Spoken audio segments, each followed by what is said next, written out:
Olá, meu querido aluno, seja muito bem-vindo a mais uma aula. Vamos dar continuidade na nossa playlist falando sobre o hemograma, tá? A aula de hoje nós vamos falar sobre a série branca do hemograma.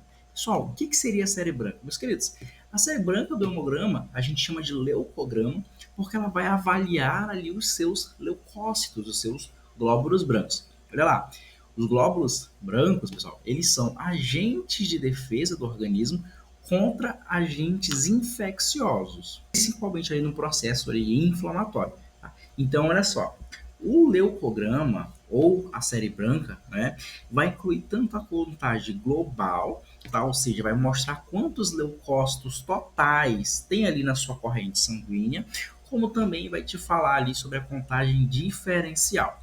Pessoal, o que seria isso? A contagem global de leucócitos é aquilo que eu falei para vocês. Quanto de leucócito, quanto de agente de defesa você tem disponível na sua corrente sanguínea.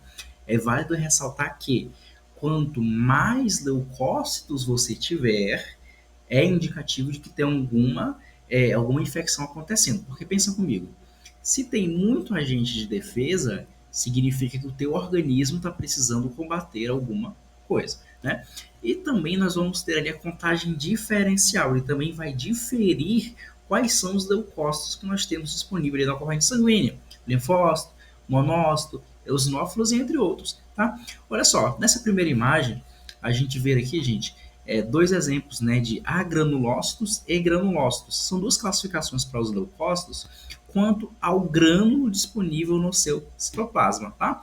Agranulócito, ou seja, que não contém grânulos, nós temos ali os linfócitos e os monócitos, e granulócitos nós temos ali os eosinófilos, basófilos e neutrófilos.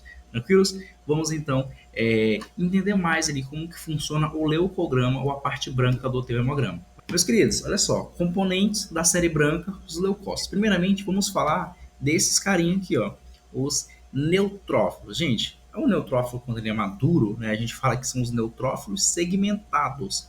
São agentes de defesa que vai estar atuando ali na tua corrente sanguínea, principalmente defendendo o seu organismo contra uma infecção de bactérias, tá? Que é o famoso processo de fagocitose, né? Então, se você tem ali um hemograma onde você tem neutrófilo segmentado aumentado naquela corrente sanguínea, você já sabe que está acontecendo um processo infeccioso por bactéria, tá? E olha só, o aumento, né, significa ali uma infecção bacteriana, e ali o valor de referência, claro que é para contagem diferencial, tá, gente, é de 40 a 70%. Tá? É válido ressaltar, gente, que na maioria das vezes os neutrófilos segmentados vão dar, não vou dizer alterados, né? Mas vai dar um valor ali quase próximo ao valor de referência. Por quê? Porque é uma das primeiras linhas de defesa do teu organismo, né? Olha só, partindo agora para outro leucócito, né, outro agente de defesa, nós temos ali os linfócitos. Gente, uma coisa que eu não comentei com vocês, mas os neutrófilos, eles chamam neutrófilos segmentados, por quê? Por conta da segmentação que eles têm ali no seu núcleo, tá? Geralmente eles têm três lóbulos, então eles são segmentados, por isso neutrófilos segmentados combate ali bactérias, tá? Linfócito, gente, que é a célula aqui de baixo, é uma célula onde ele tem um núcleo, né, ali bem condensado, tá? Ele é redondo, tá bom? E olha só, ele vai ser elevado à corrente sanguínea, principalmente a uma resposta imune específica. Uma resposta imune específica para vírus, tá? Então, se eu tenho ali um processo viral acontecendo, eu tenho o aumento do meu linfócito. Olha lá, valor de referência é de 4.000 a 11.000, tá, gente? E isso aqui de 4.000 a 11.000 já está falando sobre a contagem global, tá, pessoal? Olha só, o linfócito ele também se eleva, tá, gente? Quando eu tenho um processo neoplásico acontecendo na corrente sanguínea. Na verdade, um processo neoplásico acontecendo com aquele teu paciente, né? E aí eu vou ter ali linfócito também aumentado, porque ele é um marcador de célula tumoral também, tá? Olha só, o próximo leucócito que nós temos aqui são os monócitos, meus queridos. Os monócitos são essa célula aqui de baixo, onde ela tem um núcleo que eu chamo de núcleo reniforme, tá? Formato de feijãozinho, olha só. Eu tenho ali, ele também é um agente que vai fazer fagocitose e vai atuar como um apresentador de antígeno, tá? Ele vai se elevar na corrente sanguínea quando eu tenho um processo de infecção crônica, tá, pessoal? Principalmente ali, meus queridos, tuberculose e leishmaniose, tá bom? Valor de referência, gente, de 2 a 10%. Então, olha só, nesse primeiro bloco, aqui nós vimos 3 leucócitos, tá? Primeiro leucócito aqui que nós vimos, neutrófilo segmentado, onde o seu núcleo ele tem aí uma segmentação, tá? Ele pode ter ali de 3 até 5 lóbulos, vai se elevar na tua corrente sanguínea quando for combater o processo infeccioso por bactéria, tá? Temos os linfócitos, que combate vírus, tá, gente? Ele já não tem ali segmentação no núcleo, tá? Ele tem um núcleo condensado. E eu também tenho aqui, ele vai combater vírus, né? E eu também vou ter ali os monócitos, que também vai ser um agente ali fagocitário, tá? Vai atuar como um apresentador de antígeno e vai ali combater infecção crônica.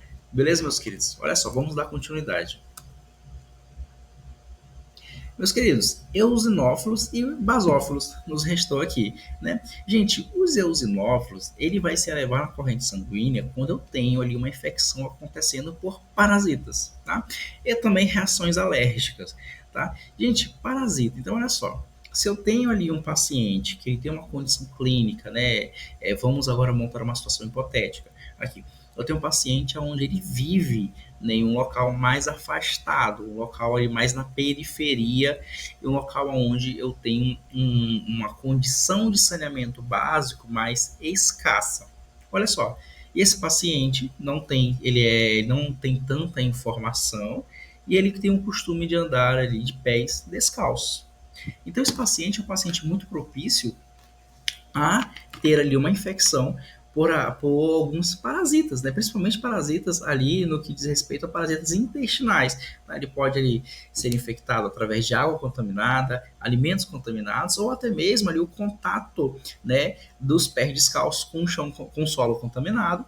Tá? Então ele pode ser infectado. Então olha só, se eu tenho um paciente, esse mesmo paciente, tá, do nosso exemplo, se ele teve contato ali com o parasita, esse parasita conseguiu adentrar ali o organismo, logo os meus eosinófilos eles vão se aumentar.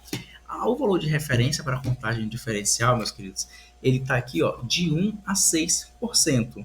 Então, olha só, se eu tenho uma reação parasitária acontecendo, eu dei o exemplo para vocês de um parasita intestinal, mas poderia ser um parasita sanguíneo também, tá, gente? Se eu tenho uma infecção parasitária acontecendo, eu tenho ali um aumento dos meus eosinófilos, tá? E também num processo alérgico. E olha só, falando em processo alérgico, eu tenho os meus basófilos.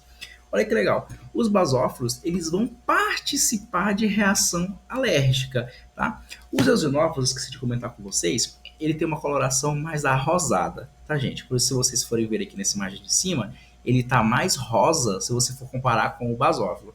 O basófilo, ele é mais azulado, né? Então, olha só. Os basófilos participam de reações alérgicas, principalmente por conta da liberação de histamina. E essa histamina estão presentes ali no citoplasma, tá? São granulações de histamina. O que acontece é que quando eu tenho um processo alérgico acontecendo, eu tenho ali a liberação de basófilos na minha corrente sanguínea, esses basófilos liberam histamina, essa histamina sinaliza ao meu organismo e começa todos os estágios ali do processo alérgico, processo inflamatório, tá? Os basófilos, eles são raros na tua corrente sanguínea. Olha só o valor de referência, gente, é de 0 a 1%, tá? Na contagem diferencial. Isso significa que se eu contar 100 células, né, 100 leucócitos, tá? Fizer uma lâmina corar e for contar 100 células, eu vou encontrar de 0 a 1 célula, tá? Mas aí eu também tenho esse agente de defesa atuando contra ali reações alérgicas, tá? O basófilo.